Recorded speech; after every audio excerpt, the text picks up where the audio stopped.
Decide what you want. Takes more than 5 minutes. Take some time and decide what you want. Where do you want to go? What do you want to do the next 10 years, 20 years? What would you like to become? How many skills would you like to learn? What are the books you want to read? How about the people you want to meet? The cities you want to visit? Experiences you'd like to have over this next period of time?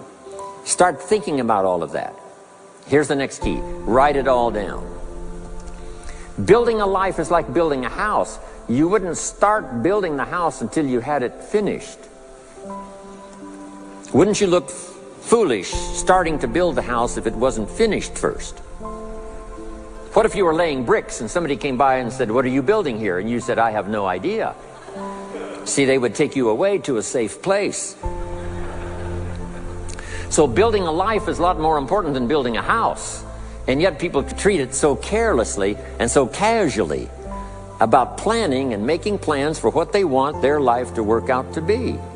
So I'm asking you not to be casual anymore. Start designing the future for yourself, for your family, for your business, for your future.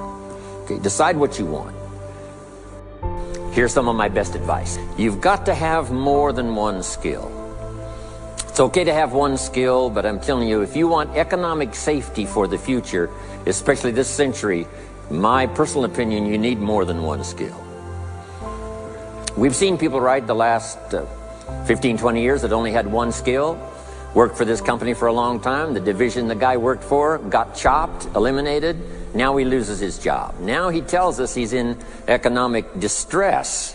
Why would that be? Simple answer. He only had one skill. So for economic safety for the future, my personal advice, you gotta have more than one skill.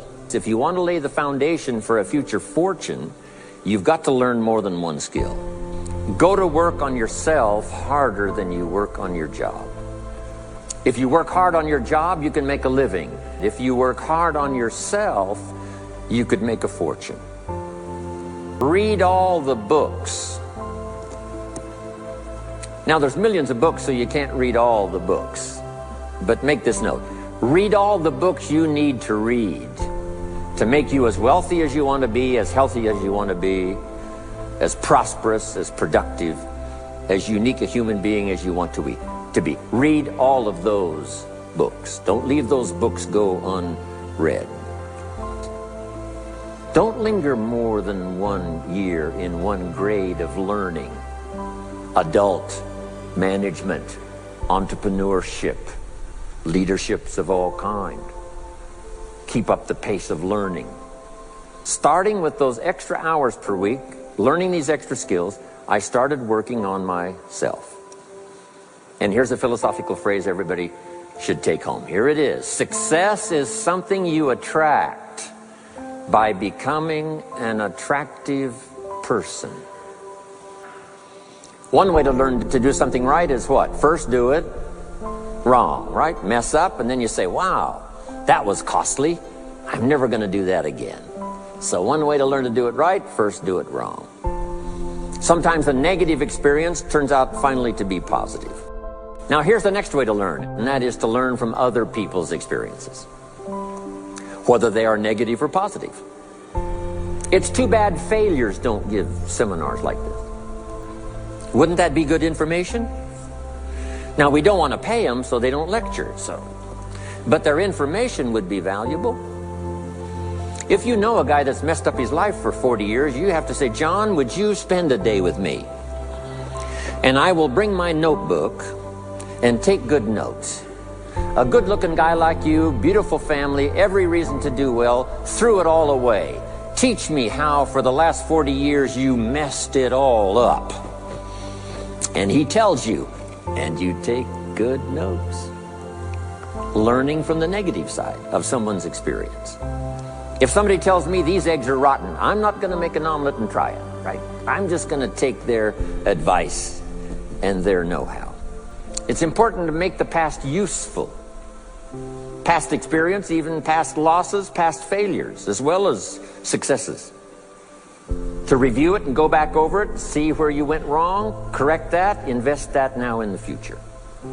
Don't live in the past, and don't carry the past around like a burden, but simply use your past as one of your mentors to help refine mistakes, make some changes that you can invest now in the future.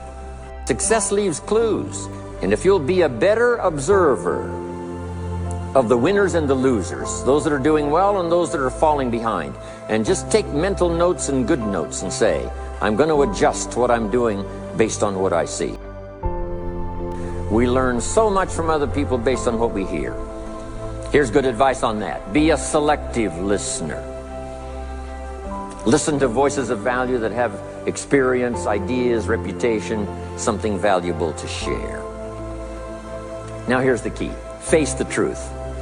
If you're only making this much progress, there's no use trying to kid the world, no use trying to kid anybody else, and especially don't kid yourself. If in a period of time you've only made so much progress, you just got to swallow hard and say, this is the truth. I've got to face it. Now, what could I do to start increasing my progress? If you will change, everything will change for you. If you'll start making personal changes, your income will change, your health will change, your future will change, everything will change, if you're willing to start making the changes. So sometimes a negative experience now causes us to really make a sudden shift in our philosophical guidance system that says, hey, I'm never going to let this happen to me again. Fantastic. So now you know that's valuable. A change of mind, a change of idea. So that's what personal philosophy is all about. The more we learn, the more we know, the better we're able to make better decisions. I want you to ponder these 4 questions. Here's the first one, and that's why. Why pay the price? Why work this hard? Why go this far? Why try to learn this much? Why try to do it all? Why try to see it all? Why try to have it all? Why try to take on this much responsibility? Why develop yourself to the full? Why try to become all that you can possibly become? That's a good question, why? And you're the only one personally that can answer that question for yourself. You've got to have your own list of whys. Here's what I want you to do when you go home after you've left this extravaganza. Work on your list of whys. One of the big thrusts for success is to come up with a strong enough why. If the why is powerful, the how is easy. But if the why isn't strong, if your goals aren't powerful, if the vision isn't clear, the old prophet said, without a vision we die, without a vision we perish, without a dream we're nothing. Here's another good answer to why. It's the second question. Why not? Why not see how much you can earn? Why not see how much you can learn? Why not see how many skills you can develop? Why not see what kind of person you can become? Why not see what kind of influence you can have? Why not see how many people you can rescue from oblivion? Why not see how many people you can reach? And my personal question to you is, why not you? You've got the brains. You can make decisions. You can study the plan. You can change your life. You can grow immensely in the next few years. You can make your dreams come true. You can build a financial wall around your family nothing can get through. You can become healthy. You can become powerful. Why not you? And what a time now for us to take this dream and not let it die. Take this dream and give it life. Take this dream and breathe into it your own personal spirit until finally it becomes a flame that burns around the whole world. Let's go do it now.